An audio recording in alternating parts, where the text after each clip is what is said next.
You're listening to Catholic Chicago. Ahead, the Archdiocese of Chicago brings you programs about the people, events, and issues that touch our lives.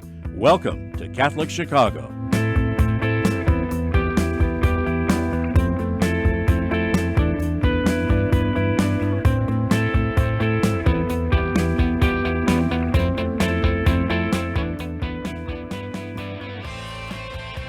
Hello and welcome to another episode of the Black Catholic Initiative, where we talk about Black Catholic issues that are taking place in the Archdiocese of Chicago.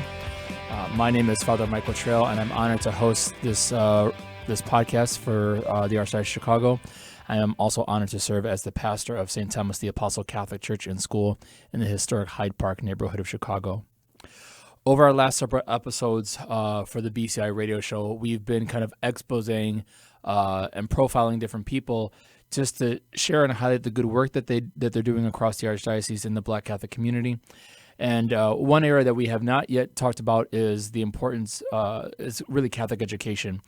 And I'm honored to have a guest here today who is a long-standing member of the educational world in the Black Catholic context, a long-standing principal in one of our great Catholic schools. I'm honored to welcome today Dr. Denise Spells, who is the principal of St. Ethelreda School on the south side of Chicago. So welcome, Dr. Spells. Well, thank you, Father. Thank you for having me this afternoon. I'm honored that you're here, and it's a great opportunity to hear a little bit about your work and some of the great things that are taking place, and to have a really good and honest conversation about education in the Black Catholic community and what that means. And so can you, Dr. Spells, can you do us a favor and maybe tell us a little bit about yourself and tell us a little bit about St. Ethelreda School for those who are not familiar with it? Myself, well, I was born and raised. I wasn't born Catholic, rather, but I am a cradle Catholic, and I come from a family of 7 children. My mom was Catholic, my dad was Baptist, but my mom insisted that we go to Catholic school. So I've been in Catholic school all my life.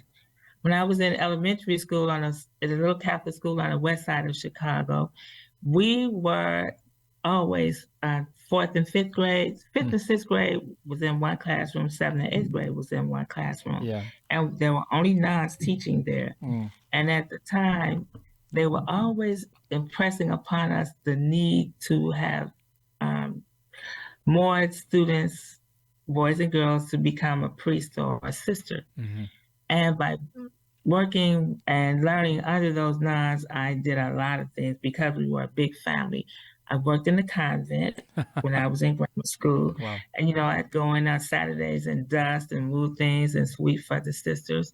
I learned how to lay the priest's vestments out according to the church calendar. I would have to look on there and see if it was a feast day, which color to wear, and lay all that out. And all my brothers were altar servers, so we were really steeped into the Catholic faith. That's great. With my mom, who would take all 5 of us, 6 at that time, to 12:15 Mass every Sunday. We would be there. Wow, that's cool. So that's very cool. I was raised Catholic. Went on to Catholic high school, Providence, St. Mel. And from there, I went to secular schools after that. Great. But in my elementary schools, I really wanted to be a nun. There was this doll that I saw that you could get in a kit, and this doll was dressed as a nun. Yeah. So I just had to have that nun doll one Christmas. And I really want to be a nun. So when they came and talked to us in the 5th and 6th and the 7th and 8th grade about being in a vocation and becoming a sister, I had a sister for the first time who was from New York, and she was African American. And oh my God, I just want to be like that sister. Yeah. So I wrote to the nuns and asked about being one. But I was so disappointed because the response I received back in the letter was that we are so happy that you would like to become a sister, but we don't take girls of your kind. So you should reach out to the Oblate Sisters of Providence. I had never heard of the Oblate Sisters of Providence because I was under the Immaculate Sisters of Mary, so I didn't know that there were different orders. And although that bothered me, I didn't let that stop me from being Catholic. No, Lord, I couldn't do that anyway. But I continue to, just persevere. when I got older, when I became older, later on in life, I heard of the Oblate Sisters of Providence, and it was on the news that there was this new order of nuns coming to the south side of Chicago, and but I couldn't remember where they were going to be. And I promise you that later on in life, after I was married and had 2 children, I moved in the neighborhood and I could walk to the church. I finally found the school and the church. Wow. And after leaving St. Margaret of Scotland, I had been there for like 14 years. Okay. I saw others who had left and become principals. And I kept thinking, well, I should be a principal. I can do this. Sure. So I started working at Holy Name of Mary. Yeah. And Sister Carmela they kept calling me a sister. I'm a sister, even though I'm married. I'm still one of them. I was one of them. Yeah. So they always called me sister. And I stayed there and worked for 6 years when an opportunity came for me to go back to school to Roosevelt University on a semi-scholarship. And so I went back and got my master's in administration. But while I was still at Holy Name of Mary, Father tried to get me to stay and be the principal there. But there was another nun, Sister Augustine was principal. I did not want to, he would come to me and ask me to do things that I kept thinking, well, sister should be doing that. So she and I had a conversation once, and she told me in 5 years she would be retiring. I could have it all. Mm-hmm. And I was saying, sister, I didn't go back to school to wait 5 years. I've got to pay back this loan. I heard that, right. Yeah, and I had children too. I said, nah, I can't do that. So I stepped out on faith. Mm-hmm. And the first year, I interviewed at 2 schools because I'm not going to name the priest because he's still active. And he came to Holy Name of Mary and told Father Vader that he wanted to interview me. It was Father Vader and Father John Calicut that he was going to interview me to be principal because they had written such glowing letters. Yeah. And I did go to the interview, but when I asked the committee, because I was used to family mass and the priest coming to teach religion once a week to the students, I asked how often did he come to teach religion, and they told me that he couldn't do that. They kind of laughed because he was too busy in and out of the country. And I said, okay. Right. Do you have weekday masses? No, we don't have weekday masses or family masses because with the parishioners and the school families, there would be too many. And I thought then that's not the place for me. Right. But luckily, God let me know, like in that next month that I was expecting a child after 11 years. And I said, oh my God. After 11 years, I said, okay, I can't go in. I told my husband, I can't be a principal at a school now because I would be there like so many months and then I would have to leave. And I don't even know the school. So I just didn't take that offer at the time. But he didn't offer it to me anyway. He gave it to a male, and he knows who he is because we laugh. All right. Yeah. We talk about that sometimes. Sure. So I said it wasn't meant for me at that time. No, I get that.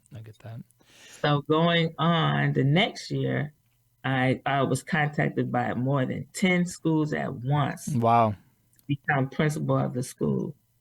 And I was surprised too because I said, see, God has something better for me in store. Right. I ended up at St. Ethelreda. Good. How many years have you been at St. Ethelreda now?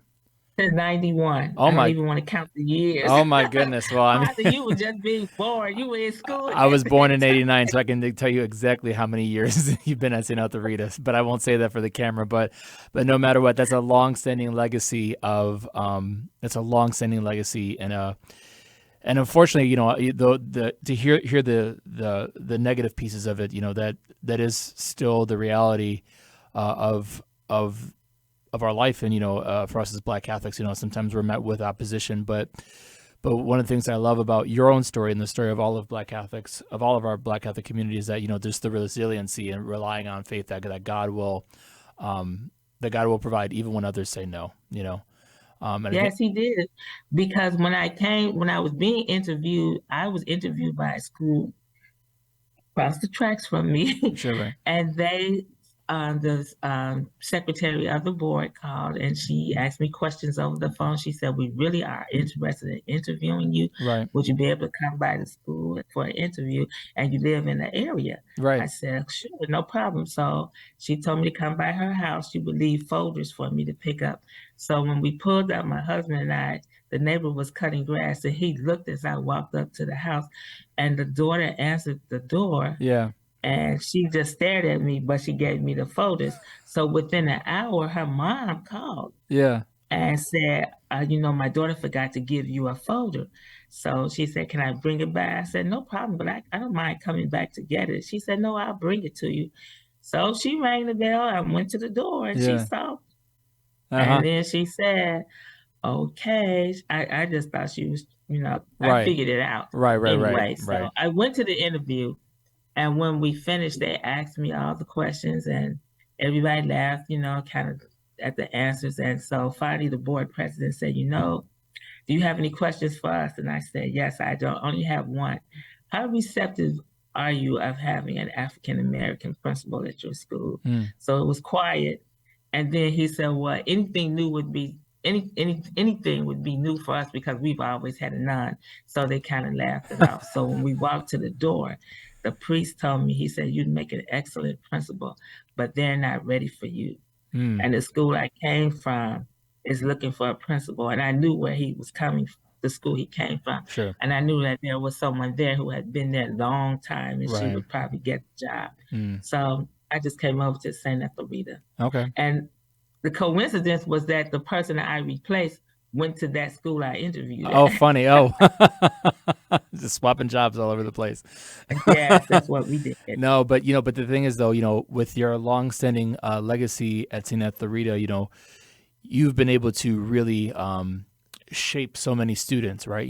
Being there since 1991, that you have had the ability to form literally a generation of students, a whole generation, and I think that's an incredible thing. And how your own life is as a witness to God's providence, God's faithfulness, and being able to share that with others as well, and to give that as a living witness. Dr. Spells, I appreciate you sharing so much about yourself and just kind of telling us where you are. What we're going to do right now is we're going to take a quick break to listen to some of our commercials from the Archdiocese, and when we come back, I can't wait to hear about all the great things that are taking place at your school. Okay.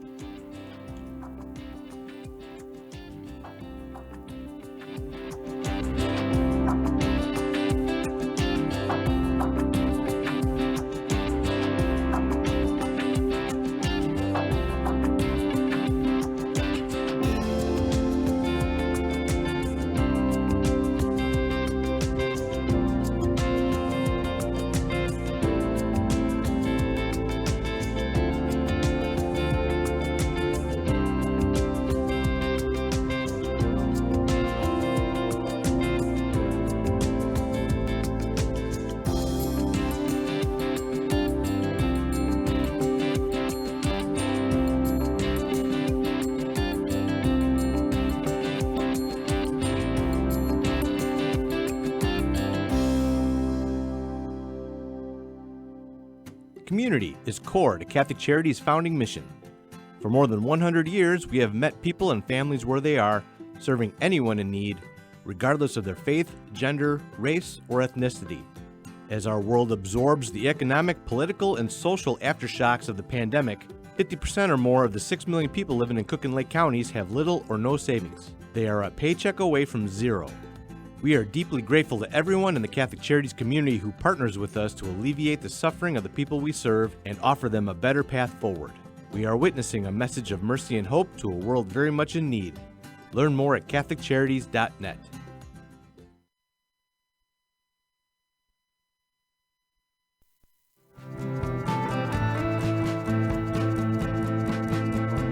People always say, how can you spend your day with 3-year-olds? Seeing the changes that they go through and just the journey and how they grow, this is a very rewarding job. Even though at the end of the day, we're not the highest paid people on earth. And when I have a parent contact me and say, my child loves school, that to me, I'm setting that foundation for their love of learning. Because really, you are changing lives, you are molding lives. Shape the next generation of leaders. Teach, Apply today at archchicago.org/schooljobs.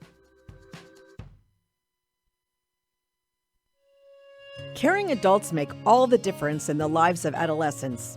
Catholic Charities understands this, and our mentorship programs provide a free opportunity for young adults to spend time with volunteers who genuinely care about them. This program is ideal for youth aged 9 through 12 who may need support navigating the challenges of childhood and early adolescence. Our amazing volunteers serve as friends who help youth recognize their strengths and empower them to reach their full potential. Catholic Charities conducts a thorough background check on every volunteer, and our program coordinator closely monitors and supports every relationship.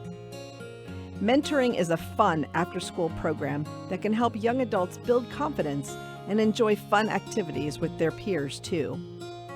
To learn more, visit CatholicCharities.net or call 312-655-7970 in Cook County and 847-782-4224 in Lake County. We're connecting youth with great role models. Join us today.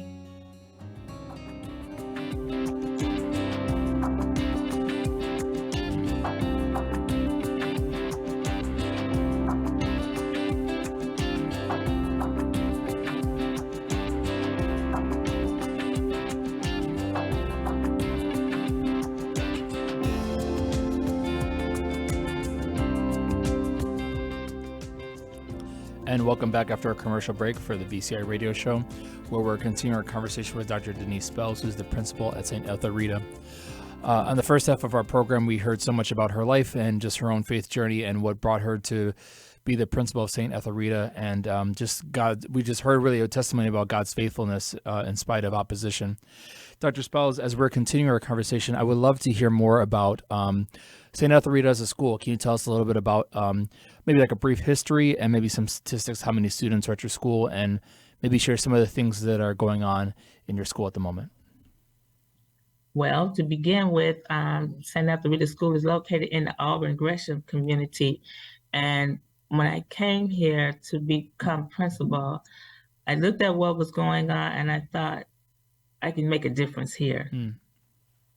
And it wasn't overnight, gradually.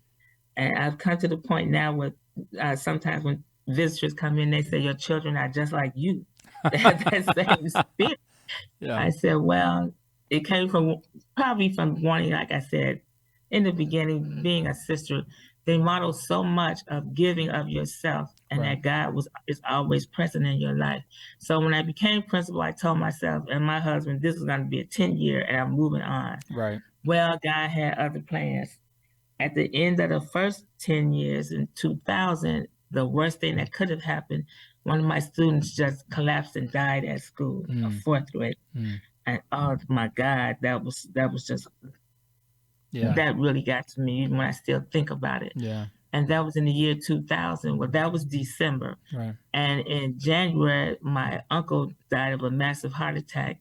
And then while preparing for his funeral, my mother had a stroke. And I remember getting to that hospital and saying, Lord, just don't take her. Right. Whatever happens, don't take her now. If I have to go to the nursing home every day, I will. And Lord heard me, and every day through to October, I was at that nursing home every day after school with my two youngest sons. We leave here and go to that nursing home on weekends. I was just there because he answered my prayer. Right. I never thought to say, don't take her. I just said, don't take her now. So that left me here with the support I received here for longer than 10 years. So the next 10 years, oh my God, in 2012, my husband died. Where was I but at St. Ethelreda working on my PhD and going to school and coming to work every day. And I remember telling him that the next day I would be at the hospital when you have breakfast or lunch. I would get there before 12 so that I could talk to the doctors too, because he had been in there for 2 weeks. And he had something called BOOP, which was bacterial obliterative obstructive pneumonia, which meant he could take air in, but it couldn't pass through. Okay. And this came from growing up in East St. Louis. At the time, they had all these chemical plants and all this pollution was in the air. And that's what I found out through reading a book about poor school systems in African American communities. I read all about his high school and the things that were going on, and he was going through this at that time. So I got a call from the hospital that his condition had worsened. How soon could I get to the hospital? And again, I prayed all the way there. Yeah. Lord, don't take him now, because he's a family man, and Right. everybody, his family should be present. And that was on a Thursday, and God took him that Saturday morning. The time my daughter got here, my son got here. One son was on the train coming from North Dakota. His brother, my brother-in-law got here, and my family was already here, and they had all left. And I had to call them back in 2 hours to come back to the hospital because he coded. But when he did leave, we were all standing around, even Father Tom Jackson, and God heard my prayer again. Good. So that gave me 10 more years. Great. Yeah. Now, this 10 years, my father died in last July, and I was his caregiver, and oh my God, it was just, so I'm still at St. Ethelreda because I lost my mom, my dad, my husband, and 2 brothers, and all here in this family. And people say, how can you do it? How can you just keep going? I said, I have to say that God answered my prayers. I never thought to say, don't take them, let them live, find a cure. I just said, don't take them now. Right. Because I keep telling myself that God knows what's best for us. And it just made my faith even stronger so that I could tell people, no matter what, God's got you and he hears your prayers, whatever you pray for. He'll answer if that's what's supposed to happen. Absolutely. So that's my journey of faith. I'm staying at St. Ethelreda. Great. And what's going on now is that I always said, in the Catholic school, with all the competition in our communities, you have to be one step above the next school. Yeah, I'm right. sorry to my colleagues, but I'm always looking for something different. So one of the teachers also taught at Holy Name of Mary after I left, and he came to teach here. He's an avid chess player, and he asked if we could have a chess team. And I said, oh my God, yes, because I'm tired of talking about, can we play basketball? Can we play football? Right. You got to do something with your brain. So we were working to see if this would really help our math scores grow. And it actually did, because the students learned that if there's a problem, you have to think of a way to solve it. Right. Even if it's not a math problem, it teaches them to be critical thinkers in life. And so now I'm watching them grow up, and all the ones I've taught, I can name.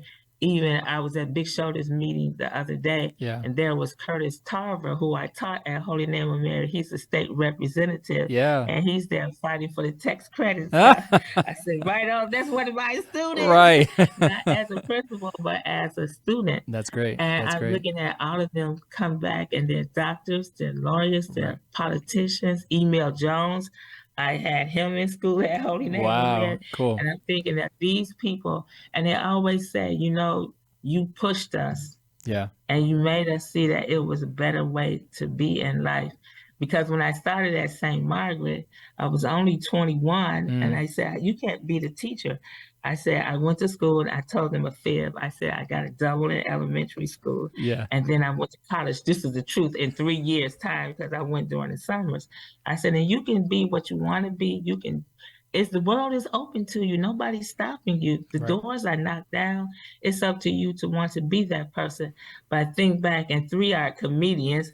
And I said, okay, so that's their life. Right. That's what they chose to be. So I have nothing to say against that, but to see them come back, and now to see that the students who I either taught or as principal bring their children back here, that's generation after generation to say That's great. that's a testimony. So we have the chess team, and we also have a track team. And this year, they just won Sunday. They told me that they were in second place for the whole the 4 track meets that they had. Great. The 3rd and 4th graders came in second place, and the one of my 8th graders became the MVP of the whole track tournament, but the whole track season. And this was the first time they ever picked one person who was outstanding in track. Great. So I look at my students who get scholarships, go on to Catholic high schools, come back and are excelling, and they still say, and I always remind them on graduation day, once an eagle, always an eagle. You come back and you tell us what you've done, and you give service. They've taken our service programs on the high school, college, and I said, okay, now I know that you know what it is to be a true student and a servant of God. That's great. But also, what the church can do for us is not look down on us as though we don't matter because we are not Catholic. Right. We will not become Catholic if no one takes time to talk to them about Catholicism. Some of my colleagues and I talk about evangelization and say, here we are, women, and we're trying to evangelize our students to become Catholic, and then we can't do anything within the church. Right. Right. I can't stand up there on a Sunday and give a homily because I'm a female. So what are we doing besides turning them away from Catholicism? We can be better at this. We can find monies to keep our schools open as well as our churches. My church is closed right across the street. On the first day of school that church closed, and we were told we could no longer go in there, they took the statue of Most Holy, Sacred Heart of Jesus, and we're looking out the window at this statue being lifted and placed on this flatbed, and everybody's crying about it. But now the statue is at Little Company of Mary Church. So if you're going past 95th, you see the statue of the Sacred Heart there that came from here. And, you talk to them about God, you talk to them, and the kids, their children, they soak up everything that you tell them. Right. If you're telling them this, and if you continue to pray and believe, God answers prayers. So we have a prayer box. If they have a problem or someone they want to pray for, they put it in the prayer box. And we, every morning with our morning prayers, we say for all the prayers in the prayer box. And I tell them, when your prayers are answered, you have to come back. You have to tell us at school, thank you for praying because my mother is better. Right. But, you have to be a witness. And that's what we can do. To me, reach out to our schools that have, you only have 10 Catholic students in the whole school of 223. Well, at least I have 10. Right. So let's try to make it 11, 12. Let's build on this. No, I certainly hear you, and I can respect that. At my school at St. Thomas the Apostle, we 95% of our students are not Catholic, and it's been a great opportunity to be able to live out our Catholic faith authentically, but also to invite others into that and just say, faith is what grounds us, and here's an invitation for you to participate in that and experience that and be a part of that. And so I love that Catholic schools in the Black community can be a vehicle of evangelization to be able to welcome people into this life of faith and to teach them how to pray, how to be spiritual, and to do all these great things of life by giving them a grounding in faith. So, well, Father, even though our church closed, I still made it a point that we had to have family mass and we must have our weekday mass. Great. So for a while, we had Deacon Norman, Deacon Gail, and then Father Donald saying mass. So now we're on the schedule where we have a priest, Father Donald, says mass for us every week, and we still next Friday we're having our May crowning. We're going to have 2 students making first communion. So it's up to us to keep pushing and to know that we are following in God's footsteps because God said, let the little children come to me. Absolutely. And it's up to us to keep doing that. Absolutely. No, that's great. Dr. Spells, I want to thank you so much for being here with us today, and thank you so much for sharing your own faith journey, but also highlighting the great things that are taking place at your school. I'm Father Michael Trail, and it's been my honor to host this episode of the Black Catholic Initiative. Thank you so much, and may God bless the Archdiocese of Chicago. May God bless the Black Catholic community.